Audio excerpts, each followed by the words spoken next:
The G7. It's currently taking place in Alberta right now. So fun times for us in. Is that in the United States? They really, not yet. They really want us to see though that they're trying No, their best. But hey, I guess it must be a great spot to talk with world leaders and to say like, hey, so this area kind of wants to be in that area, and we're inviting the guy that wants this area in that area. So should be fun. So it is a great time. Alberta was one of those areas that could have went either way at one point. I think it was more like Quebec than Alberta at some point because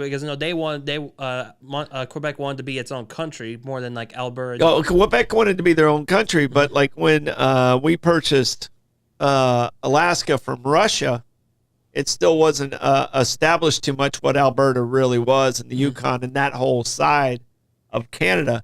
So I mean, when that line was established, where the line is between Canada and the U.S. Alberta could have went the other way. Yeah, but the big talking point about Trump's first G7 back since being president was him bringing up that Russia and possibly China should be part of the G7 or in this case a G9. Yeah. Russia was taken out of the G8 because of their invasion of Ukraine. Yeah. The Crimean. Yeah, so they were originally taken out in 2014 because of their annexation of Crimea, and with everything going on with their invasion of Ukraine, not the sure to really join the G8 again. Yeah. So what are our 7 right now? So the 7 right now is Canada, U.S. Yeah. So Canada, U.S., the United Kingdom, France, Germany, Italy, and Japan. France, Germany, Italy, and Japan. Yes, those are the. How did Italy get in there? They're broke as a joke. They needed Italy for catering. for the food. They got good wine. They really didn't want to eat Tim Hortons all day. Yeah, but I mean, you got France has good food, Japan has good food, the U.S. has good food. The other ones suck. The other ones suck. So okay, I'll go with Italy getting in because of the food. Yeah. Canada is not known for a hotbed of food, and the UK's awful. Yeah. And Germany food is. I mean, but I'll be honest though, poutine's kind of good if you make it right though. Yeah, if you don't get out of control with it, poutine can sometimes get out of control, and then your fries get all soggy. And Yeah. So. But the big 3 players involved in it, actually the big 4 involved in this is obviously President Trump, Prime Minister of Canada Mark Carney, who's officially the chair of the G7 since it's in Canada, UK Prime Minister Keir Starmer, and France President Emmanuel Macron. So we've seen like Trump and Macron interact again. I believe Trump said, besides former Japanese Prime Minister Shinzo Abe, rest in peace. Trump said that was his favorite world leader outside of the U.S. So I believe he said Macron was number 2. So Trump has a deal with Macron, but also you also have like 2 labor/liberal leaders in the world stage with Mark Carney and Keir Starmer. Yeah. How do you think Trump will like handle like their political differences? I mean, what I see about Carney is he's kind of very charismatic. I look at him almost as a Bill Clinton Canadian version. Yeah. With like flannel on and stuff, and drinking whatever beer they drink up there. Lablot's. What's the beer in Canada? Is Lablot's one of them? Yeah, Lablot's. Lablot Blue Molson as well. Molson's the one I was really trying to think of. Yeah. But I see this dude as being a good dude, like being the guy in the fraternity that settles all the fights between the Chads. And there's a lot of Chads in this room just looking at what we got, including Donald Fratman himself. So, I mean, I think he's the right guy to kind of be leading this. Yeah. I don't like a lot of Canadian policies and those things. But as far as being in a position to negotiate some of this stuff, I mean, I don't know his intelligence level, but he seems very charismatic for that role. Yeah. I mean, that's just my take of it. I don't know enough really about his policies. I know the party that he's from is a little more liberal than what we're used to. Yeah. So. Yeah, but I definitely agree. I also see like more Carney cars like he was like heavy into the financial markets at the time. I believe like he was in like major high roles in banks, like national like country banks during like major recessions. I think in 2008 he was the president of the Bank of Canada when the market crashed, and in 2016 he was the main person at the Bank of England when the Brexit vote happened and it crashed the British pound. So he's good at crashing economies. Is that what you're getting at? He'll definitely be good at. He knows how to handle it. Yes, I guess. Yes, that's what I'm trying to get at as well. Yeah. And another thing as well, like another thing that was brought up was the 7 countries involved are huge into the auto industry because you have U.S., Canada.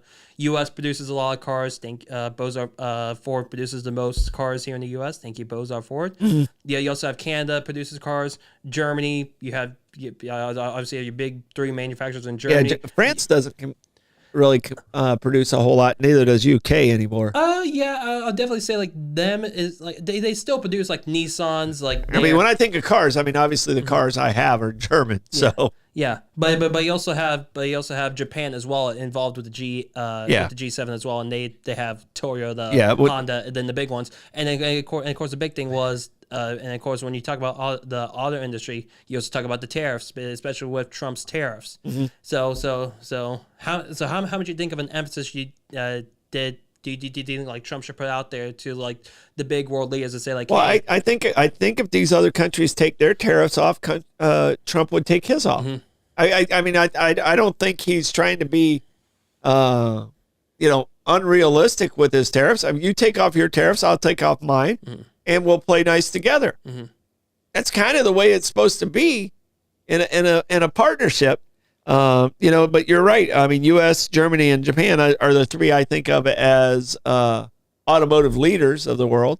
So I think that the tariffs is going to be almost a nothing burger once it all settles.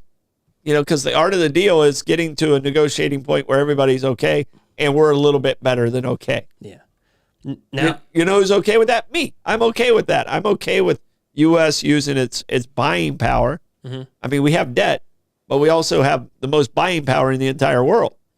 So I'm okay with us using buying power to get us a better deal. And the reason he wants China there is he wants China there so that we can work on how we're going to handle our debt with them. And that's the end goal, I think, of where Trump's at, is trying to renegotiate debt with China. Yeah. And going back, hold on, I think we have someone here at the door. Do I hear someone from a New Yorker? Yeah. Is there a New Yorker in studio? I think he's walking in right now. Yeah. So hi, Lenny. And he's wearing one of our sponsors' shirts, so everyone can see. Either that or he's turning into Kermit the Frog. So hello. I'll show you a picture one day. Yeah. So Lenny, what we're talking about is the G7. I'm with you. And Trump has mentioned bringing in China and Russia. Lenny, could you grab your microphone, please, and Justin? Oh yeah, they go. Those things are important. Technicalities. But like I was telling Blake, I think his end goal is still renegotiating the debt out of this with China. So if he invites China in, gets China to this table, says, hey, I helped you with these other countries, then that's going to help him with his negotiation of the debt. So I believe that is kind of his end goal, and I'm pretty sure they're smart. There's smart enough people in that room to see that. Yeah, and that would be huge for the United States because our debt is crushing. You and I are not going to have to worry about it, but Blake and the next generation, Maeve for sure, is going to be shouldering that responsibility, and I'm fearful for that. So we've talked about this before. Most municipalities, when they have the opportunity, interest rates go down, they renegotiate their debt, and it saves them buckloads of money. So we'll see what happens. Yeah. And we're complimenting Carney's personality, being the right guy to kind of lead this group. And he's an economist. I called him the Bill Clinton of Canada. Bill Clinton in flannel.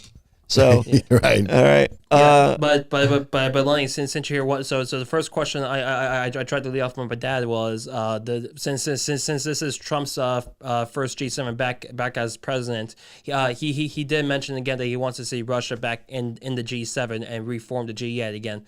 What's your thoughts about Russia joining back? If I think Russia still needs to get some seriously tough love until they stop, blowing up Ukraine. It's going to take a gajillion years to get that place back to doing anything productive. Unfortunately, I mean it's pretty much rubble in a lot of places. You look at Gaza, you can look at some of the cities in Ukraine; they're equally as devastated. The wheat fields are crushed. The sunflower fields, where they get a lot of oil from, is crushed, and that's cooking oil, not heating oil. Not the kind that Putin's always going after. So, I think it's tough. I don't think Russia should be back in at this point in time. Their economy is held up surprisingly well through this war and the sanctions, mostly because of the oil. Yeah. Eastern Europe needs the oil from Russia. Germany gets their oil from Russia. So you can sanction them all they want, but if you're not buying their oil, oil, it's not stopping them. I can tell you, like 3 of these countries are still buying oil. Oh, yeah. Oil from Russia. Yeah. And then they want to complain about them. And then they want the U.S. to handle it. Right. But you're still buying oil from Russia. Right. So buy it from us, According to the president, we got more oil than we know what to do with. We're sitting on more oil than any place in the world because we're huge. So, we'll see what happens. We're a big, beautiful country. Exactly. But, let's use our oil then if we need to do that. That's what I think we got to do. And that's why, 260, it's going to get there. It's already there. It was close, yeah. We're 265 and 268 in some of our locations just here in town.